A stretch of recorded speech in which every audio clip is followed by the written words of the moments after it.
guys, welcome to another episode of the Ali Show, and today we have a very special guest, entrepreneur Mr. Pat Macfie. How are Thank you, you. good sir? I'm good, bro. I'm good. Thanks Have for you- having me. Oh man, it's a pleasure. Man, I really appreciate you taking out your time off your very, very busy, hectic schedule, especially the end of the year, and to come here with us and do this podcast. So, how have you been, Pat? I've been good, bro. I'm stoked to be here because, like, I've never been on a fighter podcast before. So I was like, wow, yeah, no, that sounds good. I don't know anything about fighting, but I'll be into it. You're a fighter in life, brother. Let's go. That's the biggest one. That's the most important one. Yeah. If you lose that fight, then there's no point doing anything else. Gotta contend, bro, every day. That's it. But yeah, well, I wouldn't say really it's just a fighters podcast. I kind of have a bit of like everybody. So Yeah. I haven't really like limited. I mean, generally most of the previous ones that I've had were fighters or have something to do with sports or fighting. But you actually have a very interesting story yourself, which I will get to in a bit. But anyway, Pat, before I talk too much, for those who don't know who you are, could you just give a brief introduction about yourself? Yeah, I'm Pat Macfie, digital entrepreneur, and last sort of 10 years working in the technology space and the content space. Did a big stint at Xero as a global director of media.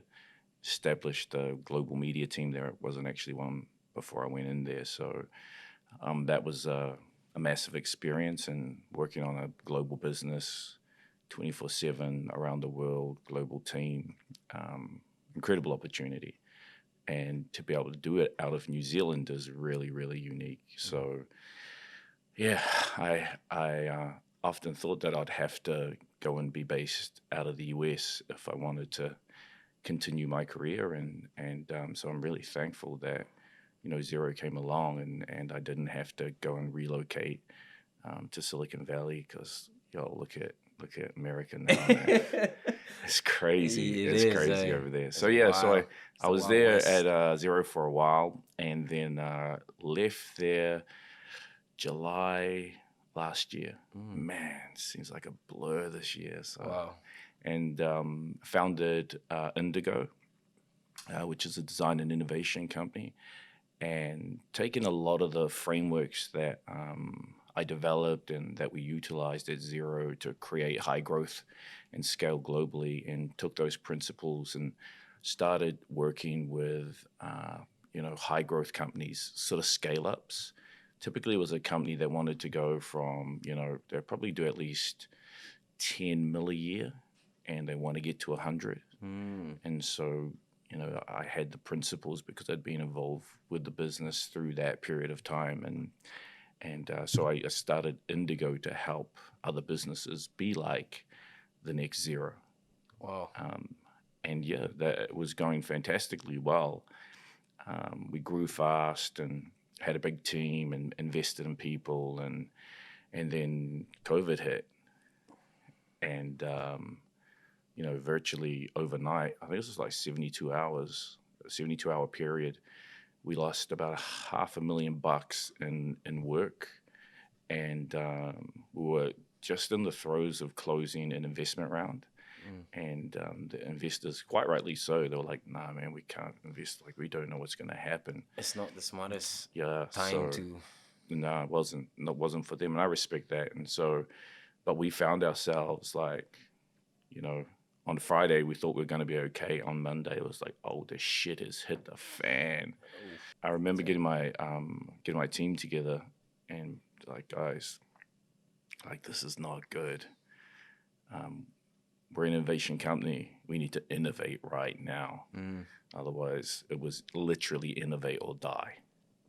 And so that's what we did. We sat in that room for 3 hours, and we thought about the pain in the situation and the scale of the pain for small businesses like our own. And, as we've seen disasters, natural disasters, things like, terrorist attacks, and you see those things play out, and I'm a bit you, don't forget to subscribe, like, and share this video. weird because I look for the patterns and in everything. And so I really paid attention, probably from 9/11 and then the Christchurch earthquake and then the tsunami in Japan and just like everything that's happened in the global financial crisis. And when we have moments like we had in March, what I had observed in the pattern that I'd recognized before is that information becomes the most valuable commodity. And so in the small businesses world, where they didn't know what the hell was going on, I knew that, okay, this is a global disaster. People will want information.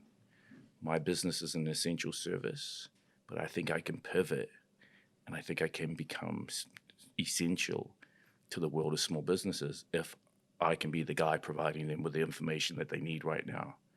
So many businesses are like, what the hell do we do? Mm. And so we engineered this idea of collapsing the value chain around how small businesses normally get access to information and mentorship and advice.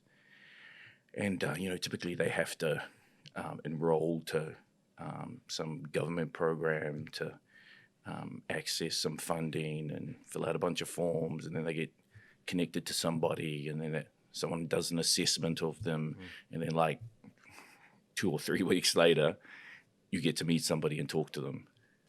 Yeah. And, in the middle of the pandemic, you just can't roll like that. Like you need information now. Fast. Yeah. Because like it's fast or die. And so we decided to build a platform that connected small businesses to the best in the business to answer their questions and to do it quick. So we were ready to roll. We contracted a developer out of Poland.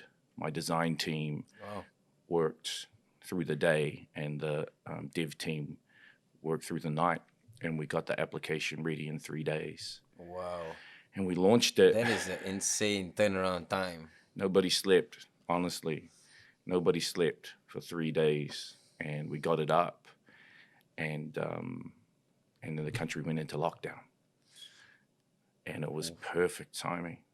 Oh, actually, yeah. It was perfect timing because like, oh my God, what do I do? How do I contact my customers? Can I sell? Can I deliver? Like all the questions. What about my building lease? What about my staff? Oh my gosh, do I have to make people redundant?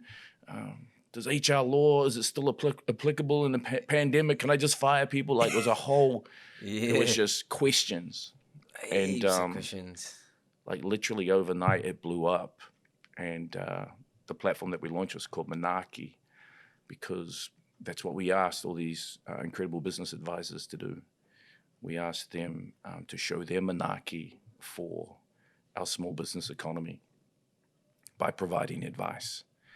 And so that's what they did en masse. We had 80 people to begin with, hundreds of questions coming in. And we started to create a movement. We created a movement of care, a movement of Manaaki that demonstrated that even the biggest ballers in the game were willing to step up and step into the breach and help small businesses. But, I think the genius really in what we did, well, a big part of it and why it created so much impact is, Manaaki is an incredible concept. It's very, very deep. And that depth gave us a lot to call on. And it gave our advisors, and then it gave small business something to rally around. And we wanted to create this engagement, this moment for our advisors that, like when you see the All Blacks do the haka, right? And it's just, it's fire. Yeah, it's fire. Suddenly, lights up that fire inside of you. And then like you see New Zealanders when they go offshore and like if they're like, they might have never done the haka before, bro, but like if somebody's winning something, like the dudes pull out the wackest haka, but from a place of genuine pride and passion and identity. And so what we wanted to do with Manaaki is to give business people the opportunity to feel like they were in the World Cup final doing a haka. being able to express their pride and their patriotism and their care. And that's what the Manaaki brand became about. And created an incredible piece of content that like featured everybody. Izzy was in it. Yeah. The Prime Minister was in it. Like everybody was in it. And Yeah, that was the one that really caught my attention as well. Was Right. during that whole pandemic, and you guys came out and doing what you did. I was like, man, these guys are crazy. Like, how is it they're still doing all this in the middle of all of this? Yeah. You know, and obviously it caught attention of a lot of other people as well. Yeah, it was also it was a real test to be like, am I actually an innovator, or do I just talk a bunch of shit and get paid a bunch of money from people to be a innovation consultant? Like, can I actually do it? Yeah. And so for me and the team, a lot of it was like, okay, let's go. Innovate now, mofo. It's a pandemic. What are you waiting for? This is the moment. And so we put a lot of things to the test. And, we learned a lot. We built the plane while we were flying it, right? And but it was good to test out those principles in real life, get real feedback, and do it in real time. But like our Instagram lives, we just went live every night for I don't know how many months. Yeah, it was quite a while. You guys had quite a few people on. Yeah, yeah. And so all of that created this massive momentum, and I had this crazy hypothesis that if we could build traction and create a community and a movement, that movement might create the income that enabled our business to survive. Because when the pandemic hit and we lost all that money, I was like, I had 90 days worth of cash runway. And that's for a business that's like, Yeah, you have to be on your toes. yeah. And I think we had like 11 staff at that point in time. And I said to Mons, the co-founder of Indigo, and Andy, one of the partners that had just come on, and my wife, and I said, look, guys, if we're going to be what we say we are, if we're going to be about Manaaki, if we're going to be about innovation, then I don't want any of our team to have to take a pay cut. And I don't want anybody to lose their job, and that's what we're working for right now. So as much as we're doing this for small business, for our own business, we're doing it for our people. And we just like, if we can't get money in a month, then I'd just rather spend all the money and shut down. But if we can't get money in a month, like, it's gonna get pretty grim. So we gave ourselves a month, and thankfully we were able to generate some revenue in that time and bring on some partners, and yeah. Because one thing, I think the powerful thing that you guys got was attention. I think attention is the currency that everybody is trying to get now. I want that attention. If I have your attention, and I have a good message or a good plan or something that helps and works, especially in that time, people want to come on board. And there were obviously, it was interesting. One of my mates actually just highlighted to me recently, just quite recently, about how there were a lot of big companies who actually just recently did their profit and losses and all that, and they actually they've made a lot of profit during this time, which raises a lot of questions. And a lot of these big companies as well took big help from the government, subsidy and this and that, whatnot, and not all of them actually returned. There were a few companies that stepped up and returned the money, but not all did. And which is what's interesting is how is it that they made all that money? And then you start to dig into a lot of things, and talking about like keeping the people on, and obviously most or a lot of these companies did not do that. There were either a lot of pay cuts involved or a lot of redundancies, which is it's hard, especially people didn't see this coming, and not everybody has the luxury of saving. Mm. As much as we always, society, or we always being taught to save. Reality is not everybody has that luxury. You have to earn enough to be able to save. To save, yeah. And like most people don't earn enough. Majority of New Zealand's the average wage is like who can buy a house now in Auckland if you don't have the support of your parents, and someone's going to stump up with that deposit for you and all those things. So it's really tough. But and so some of those big businesses, they really went missing. They went missing in COVID. Like banks had the government-backed loan guarantee scheme, right, for small businesses.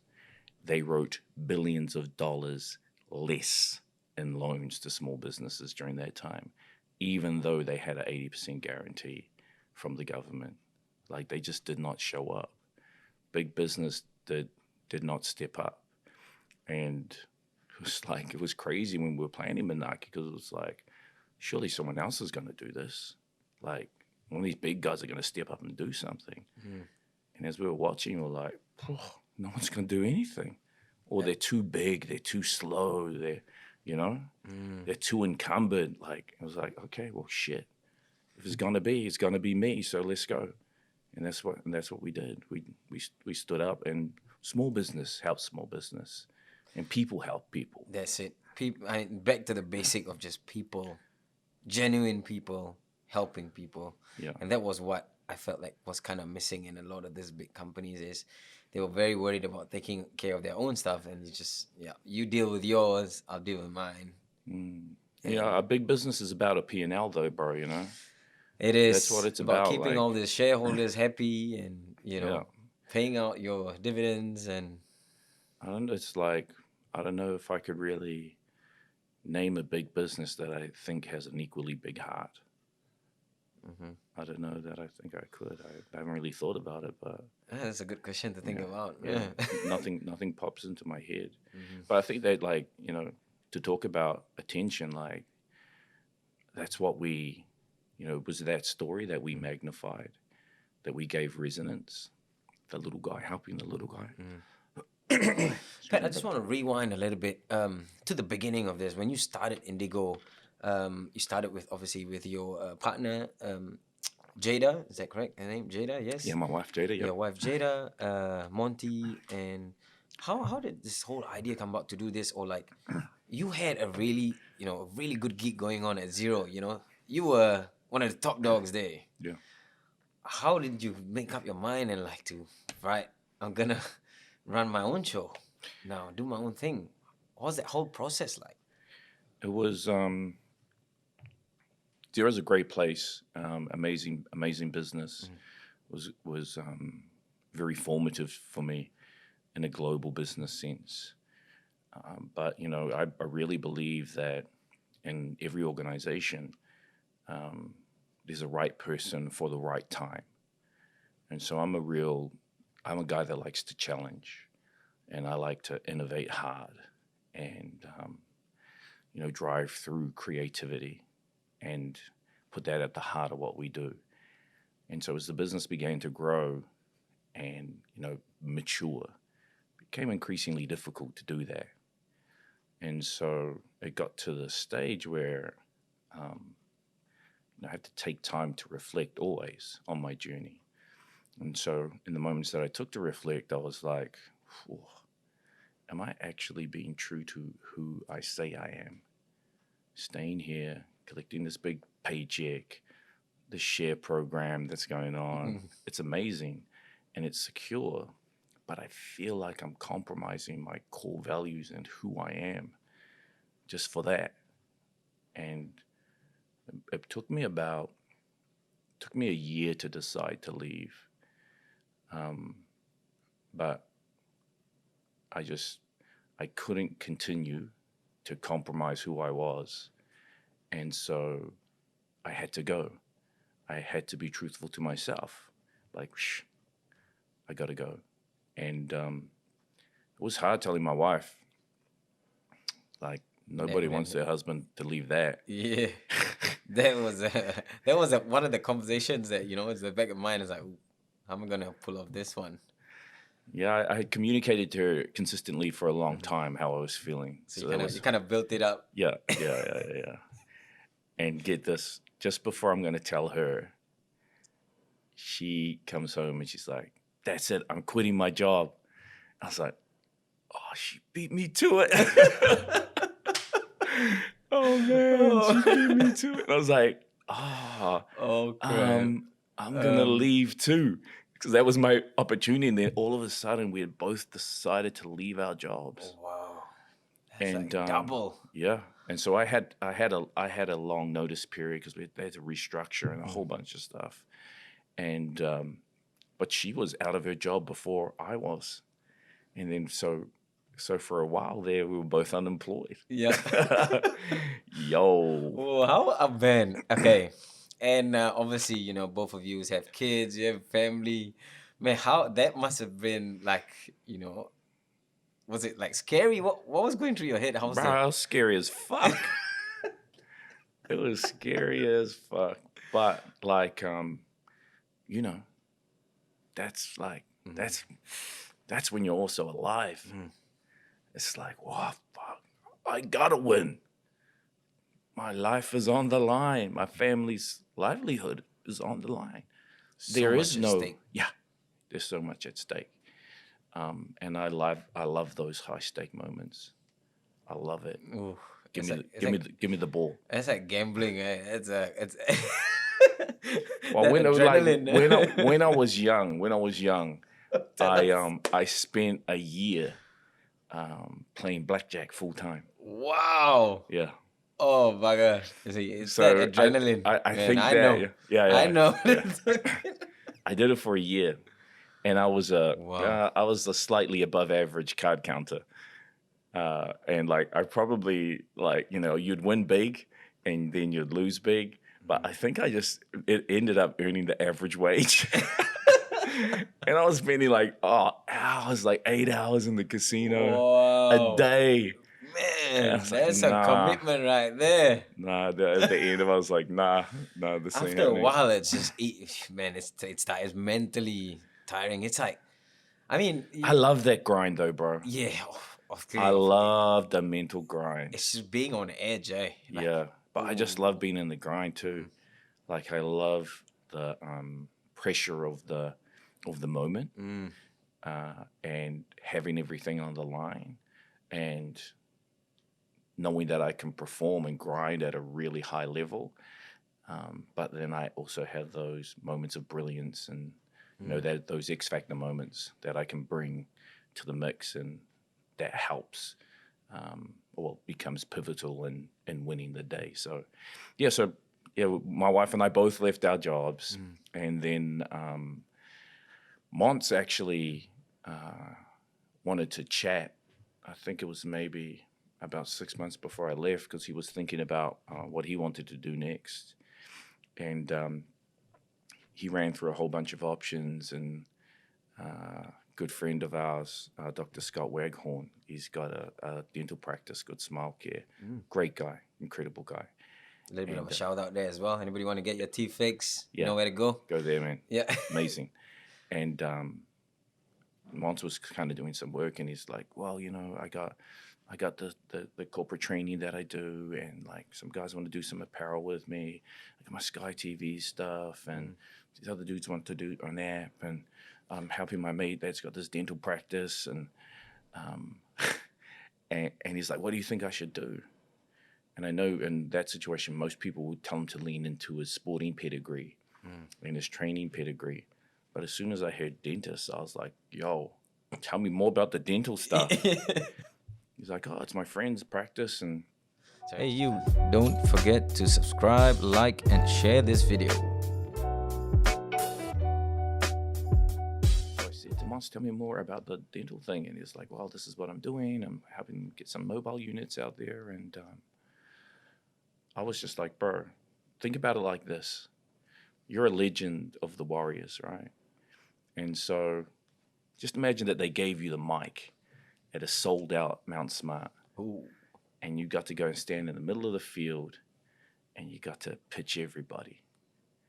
And you stood in the middle of the field, and you go, okay, who wants to come and pay for me to train them in my corporate training classes?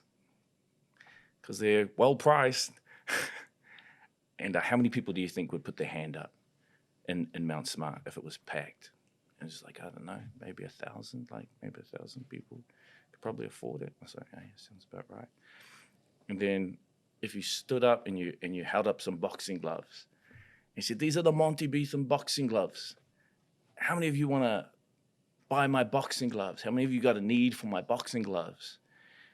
Maybe you get a couple thousand, something. Because, yeah. I said, now, bro, imagine you went out there and you said, how many of you out there, Mount Smart, have need for some dental care at some point in time? I guarantee you, man, every hand will go up in Mount Smart. There's a massive influence that you have and a massive audience and opportunity that you have for that product. And you could leverage your position with that community for the benefit of that business. And so for me, it was a no-brainer. And so he said, so what should I do? And I said, well, do this. He goes, okay, well, could you kind of write down something for me? And I was like, okay. So I wrote some stuff down. I gave it to him, and I read it. And I said, oh, no, bro, I can't. I don't know any of that stuff. I don't. He goes, would you come with me and talk about the stuff for me, and then I'll go and do it? I was like, oh, yeah, bro, it's giving me some free training. And so I got free training. Yeah, that's a good and deal. he got the pitch. I was like, good.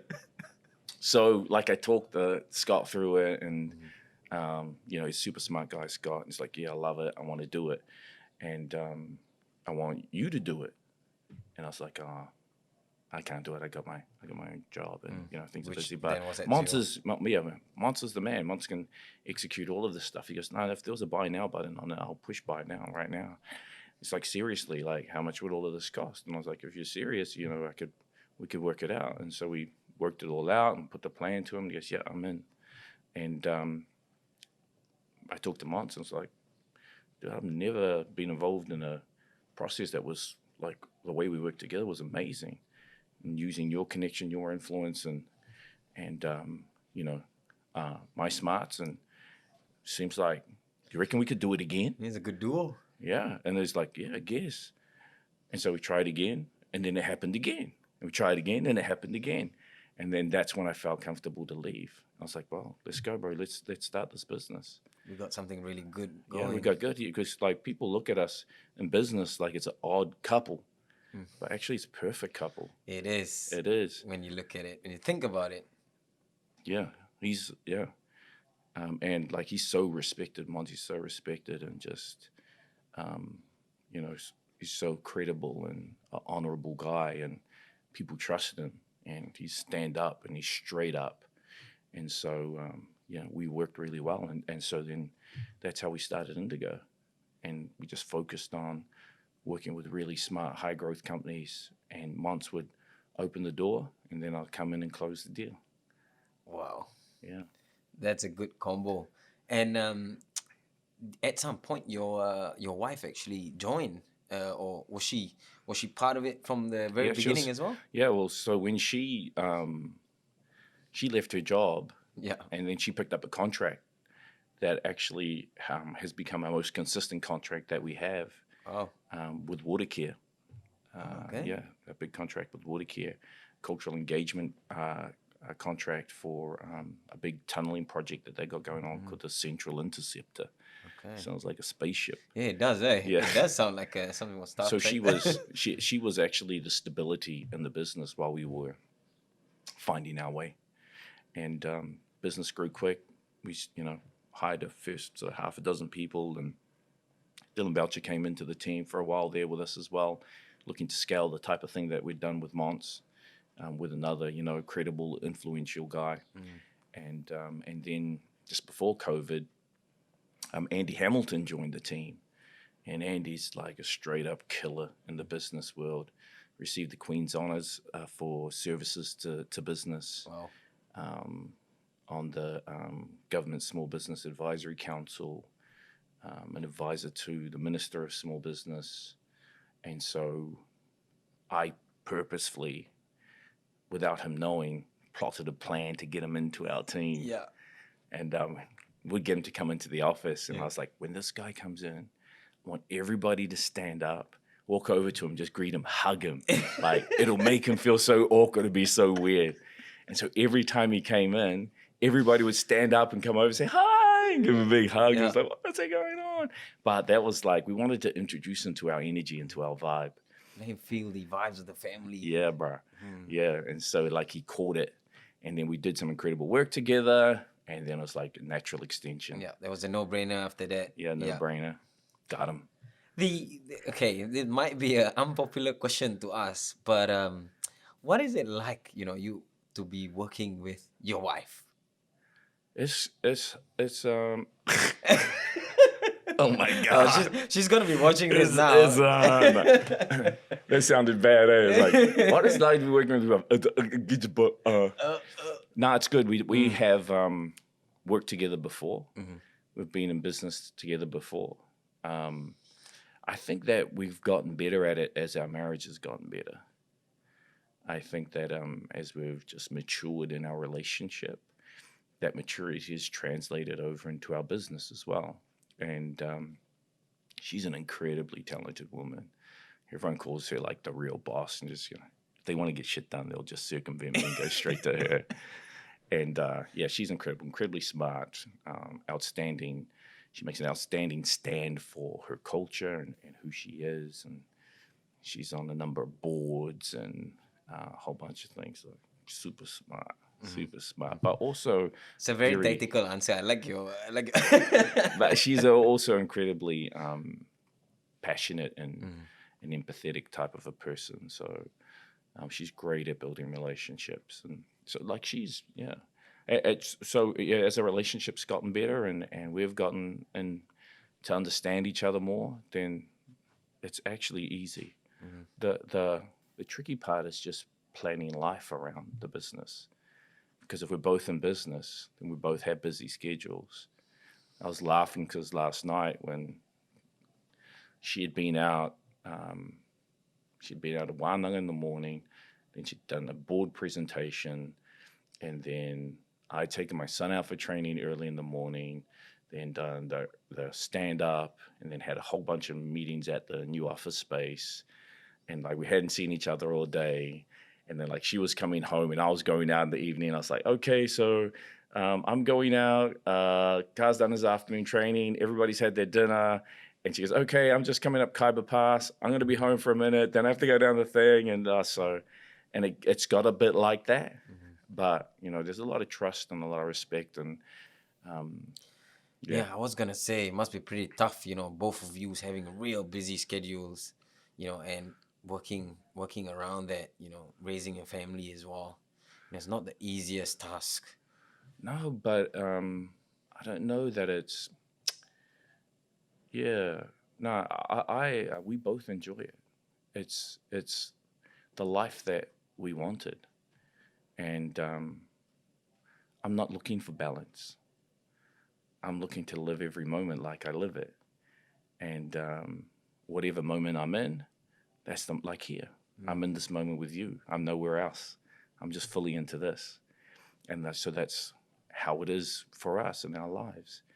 We don't, feel like, oh, I'm so busy. I have to, get time to do this around that. It's just like, no, next moment. And just live every moment. Make the best of it with your kids, whether you're in your business, whether you're hanging out with friends, whatever it is. All you have to do is be organized. Like, that's grown people shit. Like, just be organized. Yeah, so, no, it's not tough, bro. It's not tough. It's life. It's exciting. Well, life is tough in itself. The other one, so you guys got Indigo, you've got Manaaki, and you have another one which is Choice. Am I correct? Choice, yes. Choice. Tell us about Choice and how did that one come about, that whole business, what it's about? So we were fortunate enough to... we made a bit of money from Manaaki. And one of the things that the data had shown up from Manaaki is that there is a whole bunch of people out there in the business world that just don't know how to do digital, don't know how to sell to their customers, don't even know where to start. And once I saw that, I was like, okay, sounds like an opportunity. So I set up a promotion, validated it, like gave away 1,000 websites with this company called Swiftly out of Wellington, and they went like in a week. Ooh. I was like, there's a big opportunity there. And so I started looking around. Whenever I go to do something, I don't do it unless I have a super compelling competitive advantage, like something that you can't touch me on. Then I know I'm setting myself up to win. And so if I don't have a super competitive advantage, as much as I personally may like to do something, I won't do it in business. I just, oh man, I love to start a barbershop. Well, I don't have no competitive advantage in the barbershop, and there's like thousands of those. So it would just be like pouring money down the toilet if I was going to do that. I still like to have a barbershop. I love it. I'm just waiting to find out what's the competitive advantage that I got that nobody else has. And so that's what I was looking for in the New Zealand e-commerce space. And what I came across was this Facebook group called New Zealand Made Products. And they launched a little bit after us. And in a matter of weeks, like in a month, they had like 300,000 members in this Facebook group. Wow. And it was just all small New Zealand businesses and people that were makers and craftspeople and artisans putting their stuff up in this group. And this group grew so much that people were selling out of their shit. That's insane It's growth. insane growth, bro. Because of COVID, everyone's locked down and everyone's trying to make money. People had lost their jobs, people on wage subsidy. Like everyone got out in their garage and started making shit so they could sell it, so they could support their families, right? And women were so disproportionately disaffected, like, affected by job losses and loss of income. And so this group is actually 80% female. And it's an incredible community that support each other. And so I saw the group, and I reached out to the founder of the group, a young lady by the name of Sarah Colcord, and just to see what was up and what were her plans. And she had a desire to create a platform. As you see a lot of people create big groups but can never really turn them into anything. Like the only people actually making money out of these things are Facebook, right? Yeah. That's it. Yeah. No one, and so it's very hard to flip those communities into something meaningful that's going to generate revenue. And so she was like, she wanted to start a platform, and so we just started advising her. It's like, okay, she's awesome young lady. Let's help her win from that Manaaki perspective.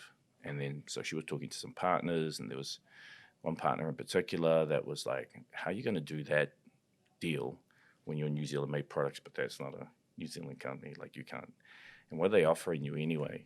And so it got down to it, and she's like, well, they offered me this much money.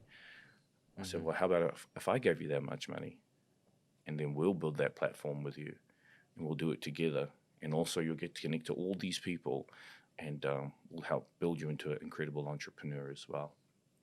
And so she agreed. And at that point in time, the group was about 400,000. By the time we'd done it, as of today, it's about 540,000. Wow. It's incredible. Yeah, it's 10% of the country are a member of that group. That's insane. 20% of all New Zealand Facebook users are members of that group. Wow. And so so much leverage there. Yeah, crazy leverage. Crazy. And so what we did was we created the Choice platform to give small businesses a place where they could get online really quickly for free, cost them nothing, set up a store, and then we use the group to drive people to the platform. And so that's a massive competitive advantage, because if you know about the marketplace space, the biggest cost of doing business is acquiring customers. Like, it's easy to get a whole bunch of vendors on a platform, and a lot of marketplaces sparked up during the lockdown, because they want to help small business like we did.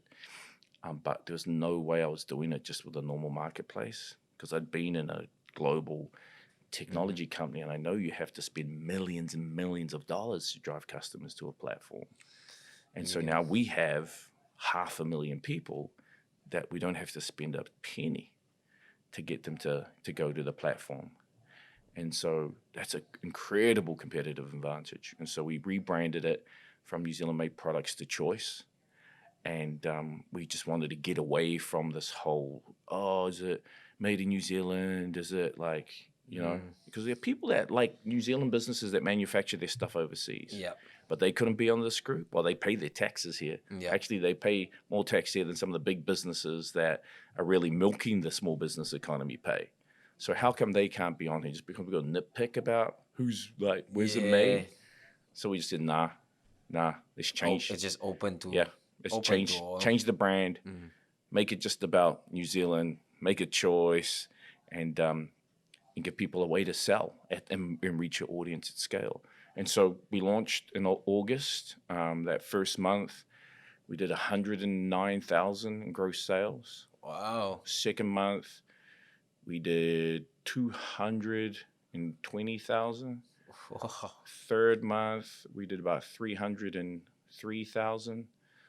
And just like the end constant growth. The end of the fourth month, we crossed $1 million in gross sales. And in the fourth month, we did about 400. I think it's about 415,000. Wow. And then now we're in December, which is our fifth month, and I think I could probably look on my phone, but we're on track to do $500,000 a month. Wow. That's crazy. That's crazy numbers, especially. Hey, you. Don't forget to subscribe, like, and share this video.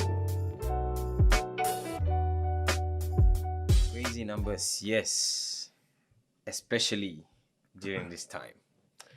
But in saying that, it also, I think it's like the perfect time as well, because this is the time where people, especially when, a lot of people have more time now, shorter work hours and all that, people are more engaged, more connected. And I think one of the biggest one is, just that Manaaki, and helping people and it's, there's two ways to look at it. You have some people who support big brands but don't support those who they know. But there's also a big group of people who help those that they know. Sometimes you end up buying, your mate sells some, let's say some cupcakes or whatever, and you're trying to, cut a few pounds, but it's your mate, you'll buy it. Yeah. And it's like that kind of mentality, you just want to help out. So that's insane. That's pretty. Yeah, it's demonstrating your loyalty with your money, right? That's like backing it, and that's what people have really begun to do. But the thing about choice is that it's so different, bro. It's so different from everything else that's out there. It's like you go to a marketplace and they're just all filled with like the same brands, and everyone's cost cutting, chopping each other out at the knees, and like it's just a race to the bottom. But not on our community. Like it's actually, the prices are kind of premium for what they are, because they're New Zealand made products that New Zealand businesses have created. And people love it because the common comment is that like, we love it because there's just things on here that you don't see anywhere else. Like it's so different. There's something on here for everybody. So we've been inundated by companies that just wanted to buy gift cards to give to their staff for Christmas because like somebody can find something for everyone on there. And so it's been really cool. And our ambition is to really scale it hard next year. Our next goal will be just consistently $1 million months. That's what we're pushing for. And then do a big raise, and then look to really scale it. Look to create something which is serious. The perfect, that's like the perfect business model. Because funny fact is I actually spent some time to study business. So like when you're talking about all this, and when I've like followed you and kept up with you for quite some time, I've always had a lot of questions. And I tried to answer those questions in my own head, and that's like exactly, the perfect business model, scalable. Yeah. And there's just so much opportunity that's insane. Like people don't really understand, but there's so much opportunity there. And also what I really like about your mentality of doing something because you have an absolute advantage. Yeah. And you always want to have that, which was what I really liked when I think I saw, it was one of those videos that you put out and on there, I think it was that highlight clip of when you guys went over to Google, the app developers, and you talked a little bit about this, and you were saying of why would you start something if you don't have Yeah. an advantage over it? Like, there's no point. You just that you don't have a plus point. There's no edge. That's like turning up to a fight and you haven't done any training. That's and it. You got no Exactly. edge. Like, Exactly. you're gonna lose. Yeah.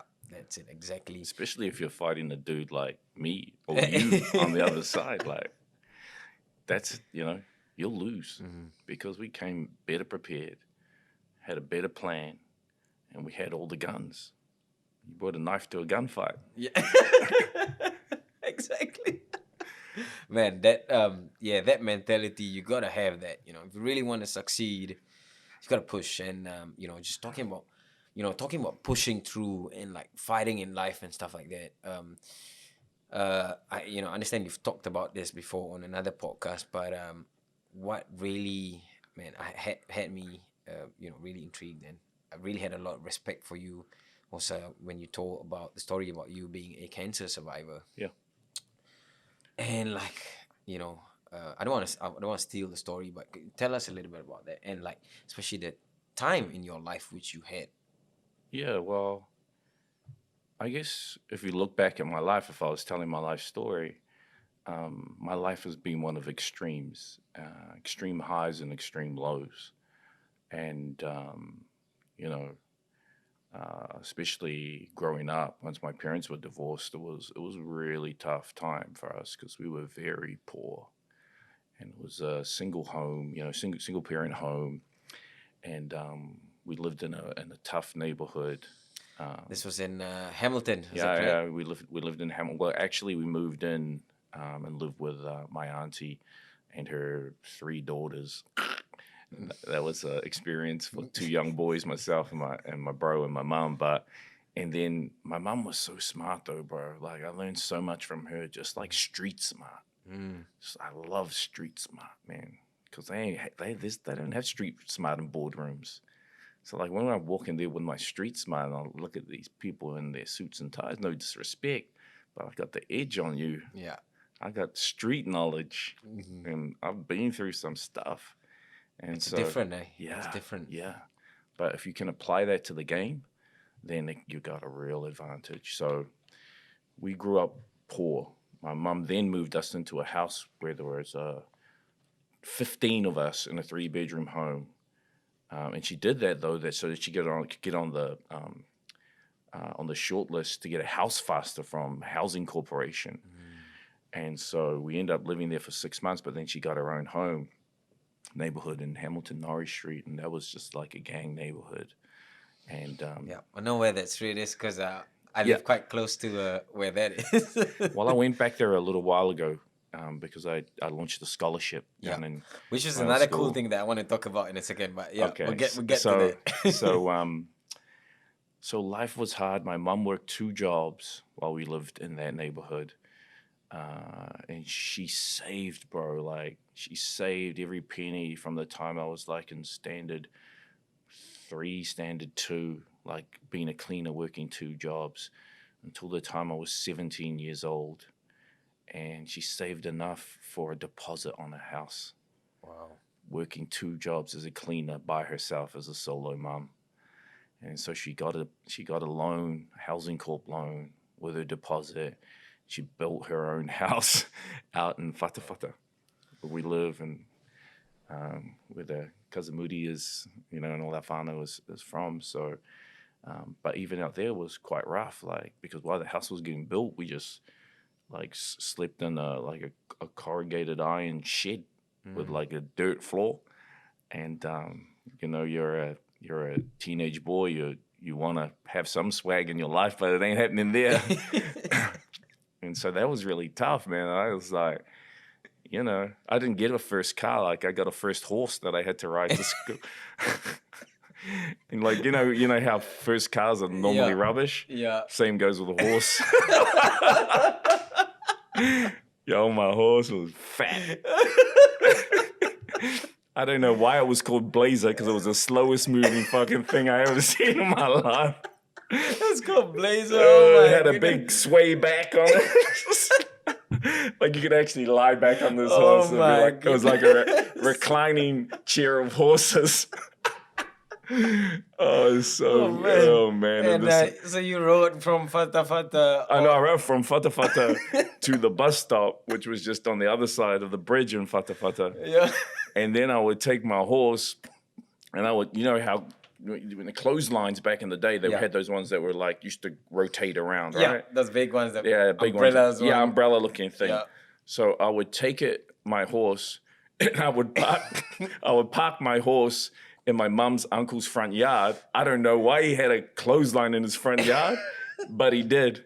And I tie the rope to the clothesline, and the horse would just walk around on that clothesline all day until I come home.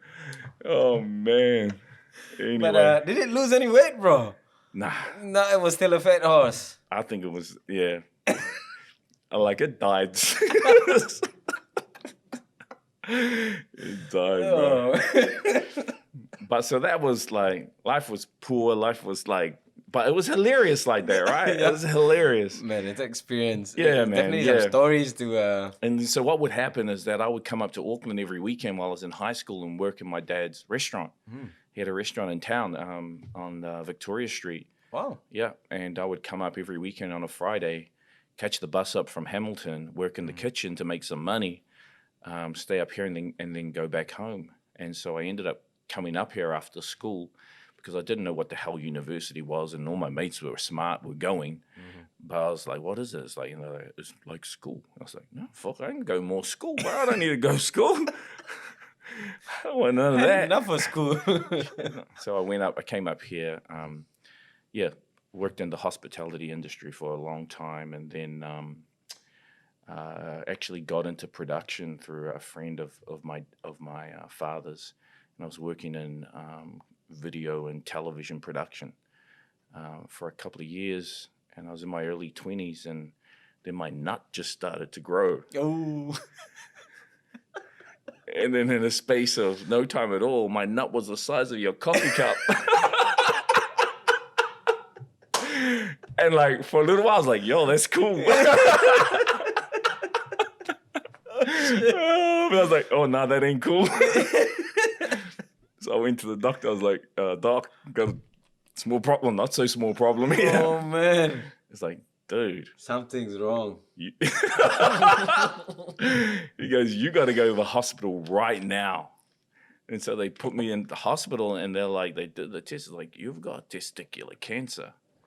And this has actually really progressed. Whoa. And I was 22. Wow. 22, 23. And like you go from being invincible to someone telling you have cancer. And I just went into shock. I was just like, and they're like, yeah, you go to the hospital. And then the hospital goes, no, you've got cancer and it's actually quite progressed. You have to come back tomorrow for an operation. Oof. I was like, is it that serious? I was like, yeah, this is life-threatening. Like, you don't have a couple of weeks to get this sorted. Like, you got to do it straight away. It's like, no. And then like, so I was back in there the next day, operation, took my left nut. Bro, I don't want to laugh at this. I'm just open about it. It's all right. Other one works fine. Yeah. Surprisingly, you don't need to. I don't know. Like, I think one must have been spare anyway. You had a few kids. You have a few kids now, yeah, so yeah, it shows that it still works. Yeah, everything's still operating. But like, the biggest thing is that it forces you to really contend with your mortality. Like, actuals could die. And when you're that young, it just sends you into a spin. And like, I wasn't in a good place. Professionally, my mentality wasn't right, and I was living my life too fast and too furious, and my ego was out of control, and it just sent me into a spin. And so I had the operation and then had some treatment after that. And I remember going to the gym and like, bruh, I just wanted to warm up. So I like grabbed these just 5 kilogram dumbbells to just do some warm up incline press. And I was just like Man, like actually struggling, bro. After about 4 reps, I was like, Oh, oh, these are 5 kilograms, bro. And then that was it. That actually broke me, that moment. And so I just dropped them, just walked out, went back to my apartment, fucking cried my eyes out. Like, what am I gonna do? Oh, it was stupid, man. I should have gone home to my mum. Too proud, and so didn't do what I should have done, and just buried myself in work, and it just mentally it affected me a lot. But then I had, my father wasn't around a lot, and he's not an incredible role model. He's a really great grandfather, but shit dad. But I just, in my darkest moment, I remember something he said, and he said, like, you can lose belief in everything around you. You can lose belief in system, like even your friends will let you down, your family will let you down, and you can lose, but never lose belief in yourself. And I realized that I had lost belief in myself. But when I stepped into that moment and realized that I had lost belief in myself, and his words rang through my head, that was the moment that it changed up for me. That was the moment that it changed up. But I had some dark moments, man, and that was took a long time to get back from that. But it was just, that was the fight. I was in the fight, and that's when I decided to fight. And it's in your prime years as well, during that period. Yeah. So it took a while, but yeah, I fought my way back, and I focused on my career and what I was doing, and I made it back. And I'm happy for it. Yeah. Oh, and so when did you meet your wife? Was it after this period or? Just after. Wow. Yeah, just after. Because we've been together for 20 years now. Wow, 20 years she's put up with you. Yeah. It's That's what I told you. She's impressive. She's an impressive woman, bro. Impressive. Yeah, not married 19 actually. It's our 20th anniversary, April the 7th next year. Wow. Yeah, so wow. Milestone. Where has that time gone? I don't know, man. Where has that time gone? Did you? It was crazy. Throughout, like, all this stuff that you've done, like, it just goes past you just like that. It's insane. Next thing you know, you're married, you have kids. And, one thing you said there that, your dad, being a good granddad, but not a good dad. Do you think that in a way, like sometimes for some people, they kind of realize that they went wrong in the first level down, so they try to step things up or change it for the grandkids? I think they do, but my observation is that a lot of people are very self-obsessed, and so that means that you make decisions based on you, and you do what's best for you. It's very rare to meet people that are willing to sacrifice them for you. And so I think that once we grow up a bit, we realize, of just being about me and making decisions primarily based on me. And, life will send you a curveball. And, it's that one that you don't see coming that knocks you out. And I think that once they get that moment where they realize, man, I've got it wrong, then they can be the person that they need to be for somebody else. But I just think that, like, if you're too obsessed with self, then you can't really ever fully give to someone else. And that's what I think the experience was with my dad. He was just so obsessed with self. And he sees an opportunity to make amends, but he loves them, you know. But he doesn't need to make amends. Like, that's the past. Like, it's gone. I forgave it a long time ago. And you can't live with that in your life. You can't carry that with you. Yeah, man. Nah. It's heavy. Some people it's too do, heavy. bro. It's too heavy. Like, why? And actually, it defines some people, you know? Their issues with their parents or the big issues that they have in life. Like, I don't define myself as a cancer survivor. I don't even define myself as an entrepreneur. No, but the things that I want to be in life is I just want to be a great dad. Like, you know, business is business. Cool. But I just want to be a great dad. So I love spending this time with my son right now as he trains for WeAreManaaki Nationals. And yeah, which is the one I was going to talk about. Yeah. You told me about your son who's competing in the WeAreManaaki Nationals and, you know, stuff that he's done. Tell us a little bit about that. It's pretty interesting. He's my son's not a sporty kid. Yeah. He's not a sporty Which kid. is quite surprising. Yeah, he's not sporty at all.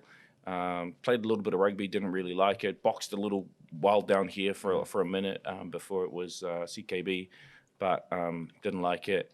And he found his way into Wakama because of some friends.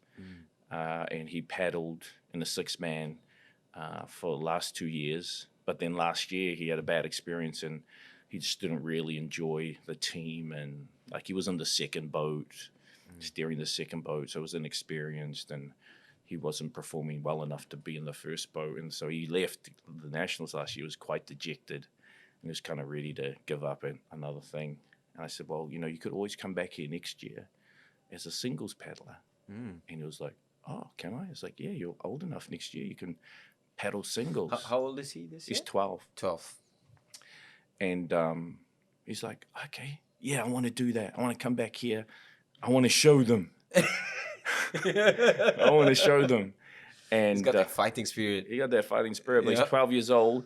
I don't know how tall he is. Maybe he's like 5'6" or something. But he's 85 kilograms. He's a big kid. He's a heavy boy. Yeah, he's a heavy boy. And that's power to weight ratio in the water. The boat moves. You got to move you. Yeah. So you're pushing 85 kilos up that race course. And everyone else is 60 kilos. Yeah. Which is good if it's a storm because all the 60 kilos get blown off the track. Yeah. But like, it's a lot to pull. And so we started training with him about 14 weeks ago to get ready for Auckland Regionals, the regional championship, because you have to qualify to go to Nationals. And he said he wanted to really go for it. So, you know, we bought him a new boat and we got him some great trainers, great coach out at Waitakere, Morris Stanley, and John Papali'i from Greyman Fitness just down in Parnell, who's like being a world champion paddler. Wow. And SAS. Oh. Yeah. And now he prepares people for the SAS testing. Wow. And so he's training. That's some gruesome. Yeah. You know where the standard's at there. Yeah. And so that's who he's been training with. And he trained hard for Auckland Regionals in preparation, and he won. He won the Auckland Champs. Wow. And it's the first time he's won anything. He's awesome. like never won nothing in sports. Nothing. Like come last in everything, as a matter of fact. And he won. And he was like, he went there and like he didn't have a real killer mentality. He was like, I'm going there to come 5th. The first 7 go to Nationals. I'm coming there to come 5th or 4th. 4th or 5th. And that was his goal.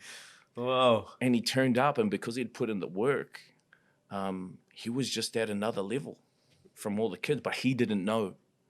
He didn't realize. Nah. And we haven't let him realize it, actually. And we just let him have the experience and go through it. And so he had an incredible preparation week of, and then he went out there. And there was a lot of hype around some of the younger dudes, and they're like, these kids are really special. Yeah, the ones that they put on the pedestal Yeah. before the race itself. Yeah. So there's a lot of hype around these kids, and they're like, oh, there's that big kid from Waitakere over there. And like, nobody's really looking at him. And he went out on the final, and yeah, he blew them off the race course. The Wow. second kid was like 3 seconds behind. The next kid was 10 seconds behind, Wow. and the conditions were hectic. For people who are watching, listening, 3 seconds, 10 seconds don't sound like a lot, but when you're in a race like that, you understand Yeah. what 3 seconds of a Yeah. difference actually is. Yeah, what's 3 seconds, 100 meters, like 30 meters. Yeah. That's a bit. Yeah, so it's a lot, and so he like it was classic. He crossed the line first, and he did like the point. He was like. I was like, bro, what are you even pointing at? I was like, yes. And he pointed up to the sky. He looked up. He's like, yes. I was like, oh man, at least you've been watching some sports movies or something. Got some inspiration somewhere. Somewhere, bro. But now he's preparing for nationals, and like we said to him, do you want to have a good crack, or should we just go down there and chill with your team? And you can paddle, or do you want to Go win? for it. Yeah. And he goes, Dad, I like winning. I like winning. Next day, he went on the water. He won another gold medal with his team. Wow. And so he won 2 golds in Auckland, and now he's training the house down. He's training 3 times a day. So it's school holidays now. So He's got time on his hands. Yeah. So we get up in the morning, 6 a.m. We go down. We paddle in the morning. He does a regime that's typically about 10 500-meter sprints, 100% with 2-minute break, 2.5-minute break, and then a 3-minute break as we get towards the end.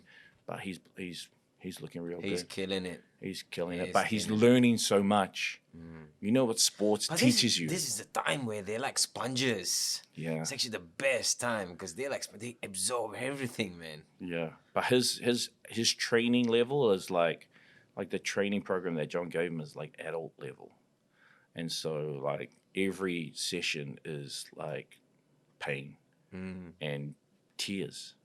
But he understands that process as him breaking through and him getting better and having that tolerance. And like, we're going all in, bro. He's got the food, he's got the nutrition, everything looked after. Massage gun comes out after training.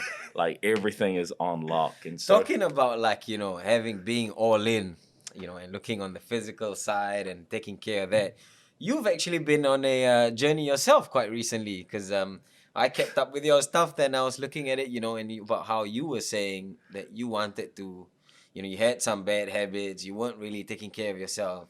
Was that one of the that was quite recent, but what actually made you wanna get it change your habits, your eating habits, your training habits, and stuff like that? So, hey, you, don't forget to subscribe, like, and share this video. the desire to be the best version of myself. And I knew that physically I wasn't there. And, I put on some COVID kilos. And,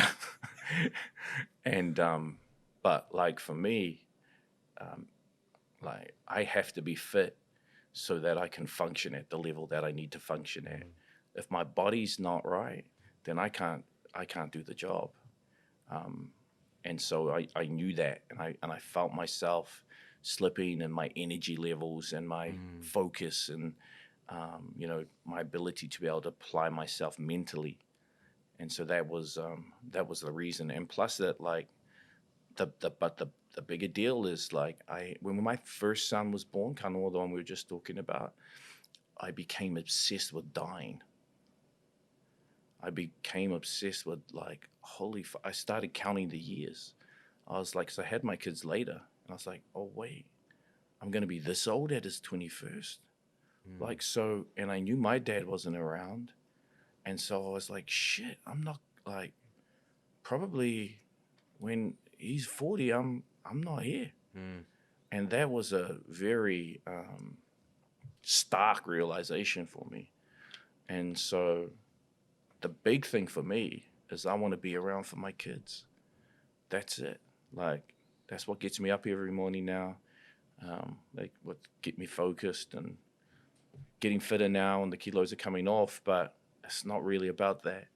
It's about longevity of life. And so I've started to put some research into that area as well. And the other thing that I think we overlook is that, we're also obsessed with our physical health and the gym, but what about our mental health? Mm.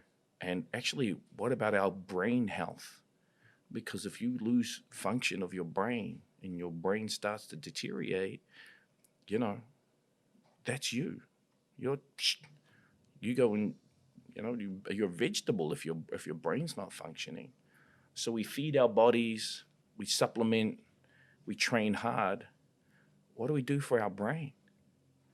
And so I've become really interested in that now and started some just like brain exercises. And I've always like used creative exercises to get all the synapses in my brain ticking by just doing that more regularly now, and a bit more time in meditation as well, and then supplementation as well, supplementation for my brain and for brain health as well. And so, yeah, it is about the best version of myself, but it's about keeping that around for as long as possible. Yeah, that's awesome, you know, and it's very important. I feel like, you know, just being, and one of the important ones, like, you know, being in a good physical state for when you like your kid is growing, and you want to be able to be like running and playing with them, and you know, just being I don't want to give the wrong message that everybody needs to be like super fit and strong or whatever, you know, but you have to be of a certain level to, you know, spend Quality time, quality right? time Yeah, yeah, with your yeah. kids. It's so important, you know, and it's sad to see that, you know, you have mates who they don't like exercise or work out or whatever, you know. They just work and they're drinking away and partying, and that's just how you live your life, man. That's You're gonna come down a very dangerous path, you know. Like, who knows what's going to happen, right? So the person Yeah. that lives like that will be like, oh, well, I could get hit by a bus. But Yeah. it's just like, you want to take your life in your own hands like that. Like, Mm. if it's for me, it's like, I want to do everything that I can to live my life with the best quality of life for the longest Mhm. possible time. And if I get hit by a bus, I get hit by a bus. But like, that's not really likely to happen. Mhm. So I'm gonna play this game. Definitely. Yeah.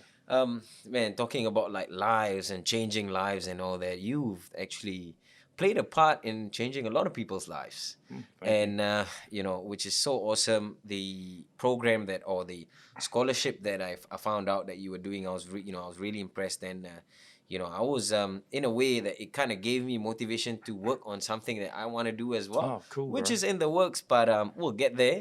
But could you tell us a little bit of that stuff that you did? You know, the scholarship that you set up. What's about? Who's it for? And Yeah. Um, I was really, really affected with the statistic that came out after the first lockdown, where a number of kids from low socioeconomic communities, had not returned to school because they had to go work to help support their families, because their parents also had lost their jobs, or their income into their family had been really disproportionately affected, than the sort of higher socioeconomic groups. And so, I heard like uh, one school, like 100 kids didn't come back. wow. And that affected me. And it was kind of like the same thing, that moment that I had with Manaaki. And I was like, well, who's going to do this? No one's going to do it. Well, I guess I have to do it. And then I had that same sort of feeling. I was like, well, who's going to do something about this shit? And I was like, well, it must be me. And so I just decided in that moment to launch a scholarship. And the scholarship is to help a Maori Polynesian student from my old community, from my old school where I grew up. So I went back, and it's not an academic scholarship. I would say it's a character scholarship. It's for people that exhibit outstanding character, the trait of character traits, and don't have the opportunity to pursue the thing in life that they want to if they don't get access to money, support, networks. And so I just, out of the blue, man, I decided to do it, set a goal of helping 100 kids in 10 years. Wow. And like the first step was doing my first scholarship. So I literally just like, okay, I'm going to do it. Started typing on my computer. I was like, I found the email for the principal on the old Melville High School website, kind of emailed him. It's like, okay, I want to start a scholarship. Like, $5,000 and get some computers and we'll give him some technology and I'll hook him up with mentors from Manaaki. Yeah, cool. Can you get back to me? Like, he didn't get back to me like for a week. And I was like, oh, shit, that guy's my dreamer doing something good for somebody. And he came back, and I'm not sure that I think he thought it was a bit of a prank. I was like, oh, I got your email there, Mr. McPhee. Yeah, well, so are you serious about this? And I was like, yeah, man, I'm serious. He goes, because this school, like when you were here, it's very different now. It's like the school used to have a roll of 1,600 when I was there, and now it has 600.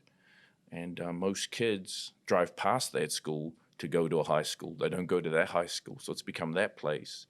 When I was there, it was like a farming community, mostly European school, like small group of Samoans, like a small group of Maori, but mostly European school.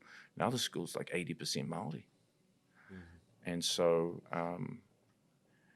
I set up the process, and we set up an application. And I just made the application real human. I was like, tell me about you, and tell me what you want to do in your life. And like, they attached their academic history and all of that. And so I read this young lady's application, Lachey Edmonds, who's the first recipient. And bro, get this, she's such an incredible young woman. She lives independently, right? She lives by herself. It's a long story, but she's had a really tough life. Her parents weren't around. Her grandparents are aged now, and so she lives independently out at Temple View. I think she stays in like the accommodation for the guys that go out, like the brothers that go out and do the door knocking. She stays somewhere out there, and she goes to school every day, and then she goes to work every night at the local supermarket to make the money to support herself. Like, this is a high school kid. It's a grind, man, for a kid. And so she had no opportunities, and she had given up on the idea of actually having a profession and a future. And she saw our application, and she just thought, oh, just maybe I might be able to do something with my life if I could win that, because that could really help me. And so we went down, and we awarded her with a scholarship. She got $5,000. We got like a new MacBook and like a new iPhone 12, and then but most importantly, we've connected her into the Manaaki network. We have the best business people, some most influential New Zealanders, like in that community, and so she wants to be a police officer. And so we connected her to the second highest ranking female police officer in New Zealand, Naila Hassan. And she's mentoring her. Wow, that's amazing. And so now she has all her support. She's got the money to pursue her study, and now she has an incredible mentor. And like, then all these people just hit me up across, like, on my LinkedIn and on social and stuff, and like, how can we help? How can we help? So she has an incredible psychologist, that because she wants to do social work as well. And there's a lady that's from the community we grew up in. She's now a PhD and is taught around the world, and she's going to mentor her in that regard. And then another lady who was running the charitable arm of Sky City, and she's going to mentor her as well. And she's this incredible support network around her. And I think that's insane, because that's so awesome. Sometimes the thing that you need really the most is of non-monetary value. Is this advice, and the people who already have the blueprints, who've already walked those paths, made those mistakes, so you don't have to do the same mistake again, you know. And that's what, like, sometimes I feel like, even, looking back at like my life, for example, I wish I had people who had all these answers, Don't make that same mistake twice. Yeah. And that's insane. And the ability, like, for a high school kid to get to the second highest ranking police officer, female police officer in the whole New Zealand police force, like, how do you navigate that, right? Yeah. And so there's something special in this idea of being able to go, here's a person that needs something. She needs guidance in her career. This person needs help with their business. here's the best person in New Zealand to help you. Never mind all of this. We just take it out Yeah. and bang. Like, I think if we can do something with that, like connect the people with their ambition, they demonstrate their intent through their character and their actions, and then connect them, you know, on the rise, and then connect them to that person, the best person. Not just my cousin knows a policeman. Yeah. The best person. Connect them. That can be life-changing. Just imagine what you could do if you can do that at scale. At scale. Yeah, and so that's my intent. It's amazing. That's awesome. The other interesting story that I want to talk about is a gentleman that we had on the podcast, Mr. France. Right? And he told us a really interesting story, right? Yeah, you know, it's a funny story, but, you know, it's one of the... So the podcast that we did with him is already up. You can check it. It's episode 22, I think, for those who are watching. So he talked about the change he did in his life, in his career, jumping on board your team and working with you. And he shared with us one of the biggest bloopers that he ever made was when he did a big, quite important video shoot. It was in Melbourne. That just makes it worse. It's Yeah. all over. It's across the waters in another country.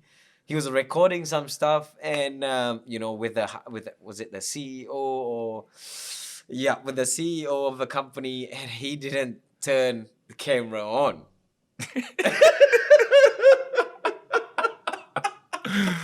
And you were the one conducting the interview, and he broke it to you after the 20-30 minutes. Yeah, he just went up into the room and shat himself for 20 minutes. Oh man, tell us about that. What was going on, man? What I was impressed as well as how cool, calm, collected you were at that time. Yeah, it's a funny story, bro. Did he tell the story about how he even ended up in the team? Yeah, he did. How you guys tried to to look for someone else. Yeah, well, we went to the manager of CX, of which he was one, and he was just like, we need somebody to come and join our video team, but you guys know the product, and do you know anybody? And then next week he comes like, yeah, I found someone. It's like, who? Me. And so I was like, oh, do you actually, I've seen you do some stuff on Instagram, but do you actually know much? Because I don't, but this is my passion, and I'm working on it, and so, I decided to give it a crack. And then a few months later, we're in Melbourne. Yeah. And we're at the biggest conference that Xero runs every year. It's called XeroCon. And there's about 5,000 or 6,000 people that attend this conference, and it's massive.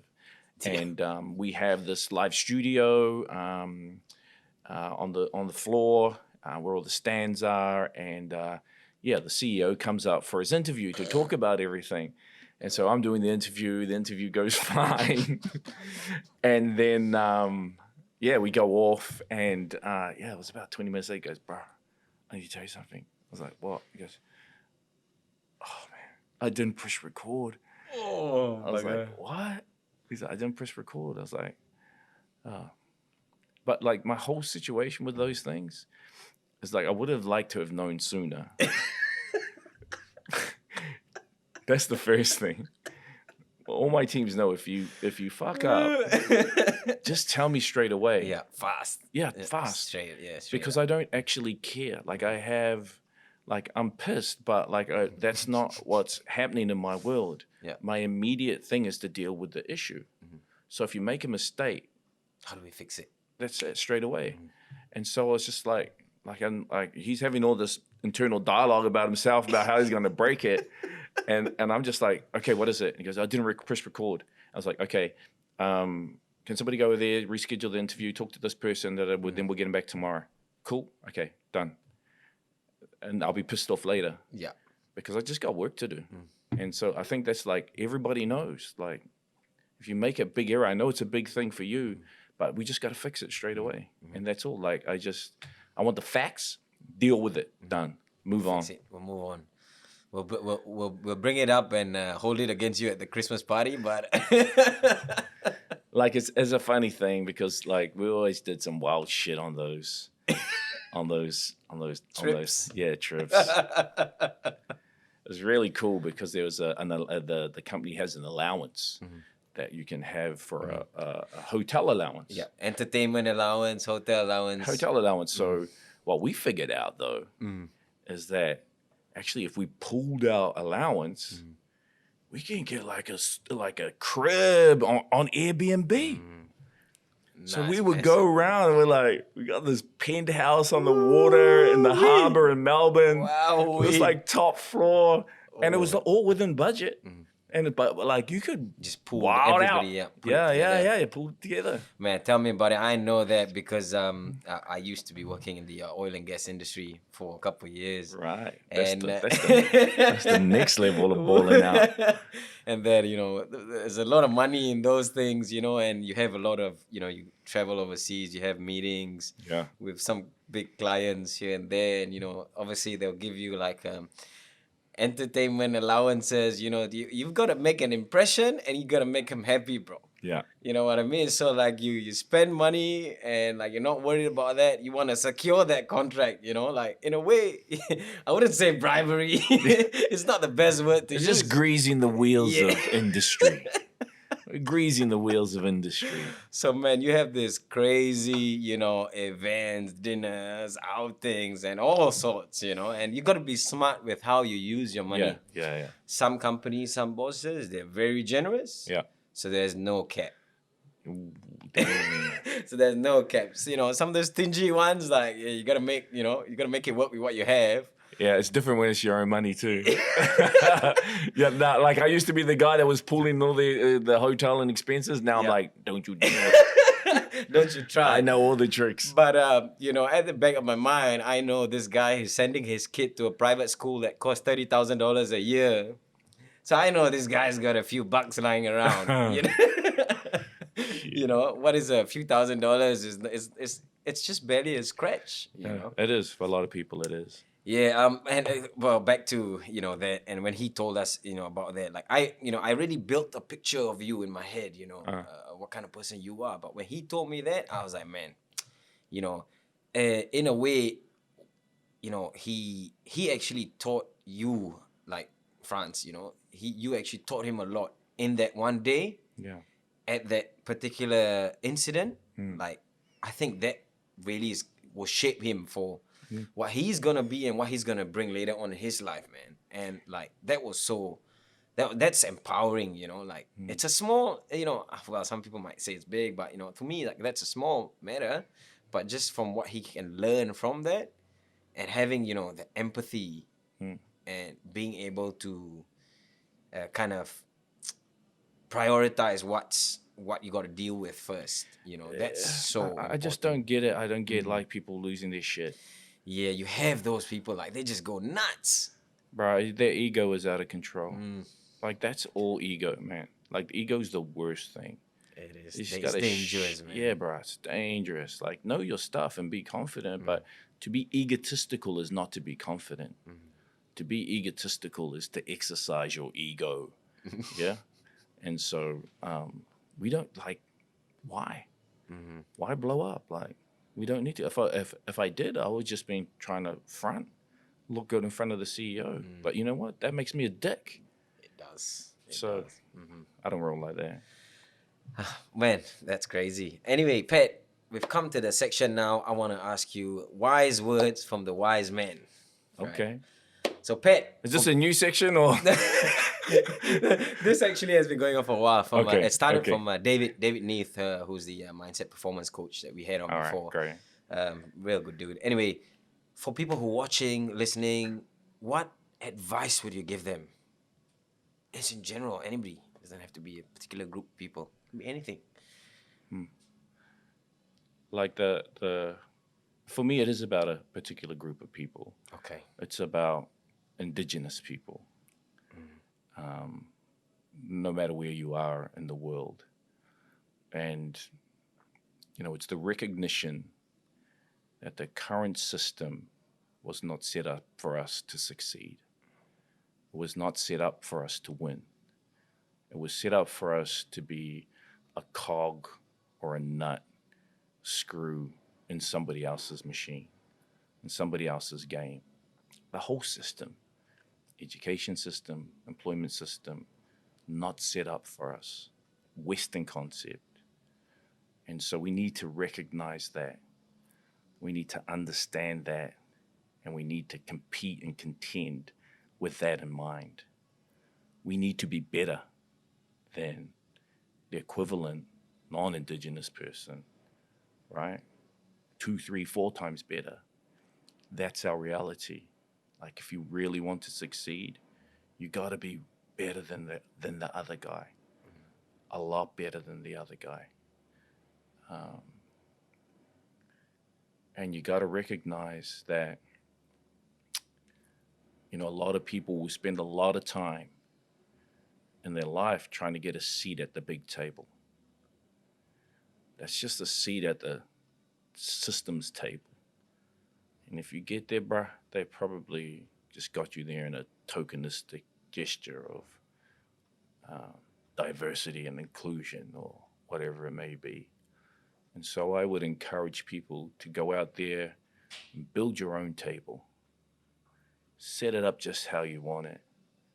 Put the seats around it and gather your people around it. The best, the brightest, the most brilliant. Don't try to change their game. Create your own game. That was a perfect timing for that. Create your own game, man. Play your own game and be better, because you need to be better if you want to win. Do that. Do that. Stop trying to fight to get a voice at the table, a seat at the table. Go make your own whāriki. Go weave a mat. Do whatever you do, but create your own version of whatever it is that you aspire to have in your life for yourself and for your people. Wow, that's a powerful message, Pat. I like that one. Before we go, last one, Pat. Tell us a little bit about your future plans, near future. What are some of the big things, or what are some of your goals, and what do you want to see happen? Yeah, okay. Just a little question to end. Number one, I want my family to be healthy and to be well and to be happy.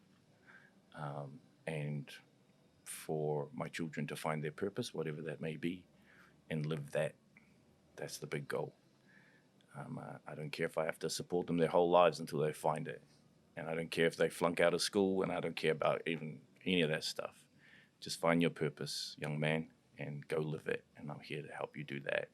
That's the big plan for my life. What am I going to do in business? We'll launch a new Manaaki app, and we'll have a crack at building a global advisory platform off the back of the new Manaaki app.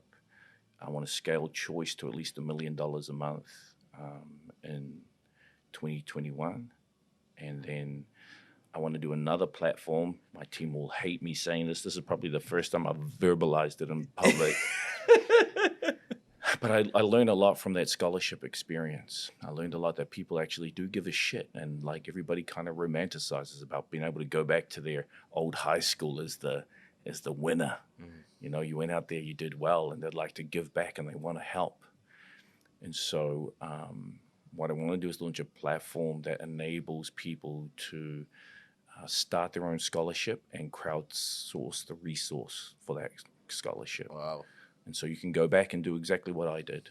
And we'll have the whole platform there to, create the application and to, crowdsource the funds or whatever it is that you're trying to crowdsource, or the people, the networks, put the scholarship live, award the scholarship to a person. I think if we can do that at scale, like, remove that barrier to that person getting to the best person in life, and to fast track them, and we can do that in our most take away all those barriers. Yeah, and do it by do it for millions of people. Do it for millions of people, and use it as a tool to empower the next generation, particularly Indigenous people. That's the big thing that I want to go after next year. Hey you, don't forget to subscribe, like, and share this video. There's some pretty big plans, Pat, but I'm very sure you're already a great father. So you can only get better. Thank you. You know, and you know, you know, when you say all this, like for me, as a dad, you know, well, as a son and as a dad, like Yeah. I have two perspectives on that, you know, and like it kind of pushes me and drives me to have, you know, to do something similar or to do something better, or you know, that's really important to me as well. And you know, just being that support system for your boys, you know, it's incredible. And the you know, you kind of leading by example as well. You know, doing your stuff, not being afraid to chase these things. And you know, as a kid who's looking at that from a dad, and especially the story, you know, you told me about your son doing all this, like, man, he must be learning a lot of things from you without you realizing, you know. And I hope so. and I'm pretty sure they're gonna be, you know, they're gonna do some pretty amazing things, whatever it might be, you know. To them, it's the most amazing thing, and to you, it will be as well, you know. And with regards to your business, the plans that you have, and you know, knowing you and the people, some of the people around you, like if there's anybody who can't do this, bro, I'm pretty sure it's gonna be you. Thanks. You know, and you know, the family, like the company's like your family. Can't Yeah. go wrong there, man. And you look at like City Kickboxing Gym. Yeah. It's a family. You Yeah. know, the reason why they're the best gym in the world, they have some of the best fighters in the world, it's because they're a family, man. Yeah. And you have that family in your company. You know, you have an amazing team, and who, you know, you're all just feeding off each other, bro. You know, and that's so awesome to have a, you know, talking about being a leader, a boss and a leader, you know, and you know, just being that example. And you know, it's so addictive, you know. Talking about, you know, like playing blackjack, having that addiction, you know, you're addicted to this growth, to this expansion and success, you know. It's amazing. And I'm sure a lot of people who, the, you know, the very, very fortunate people who are around you will feed off you, and they'll, you know, gain so much from you. And also recently you were looking for someone to fill up a position in your company, which you're still looking for as well. Have you found someone yet, or? For which one? We just like doubled the size of our organization in the last month. Oh man! So I think for those who might be interested, like check out Pat's Instagram.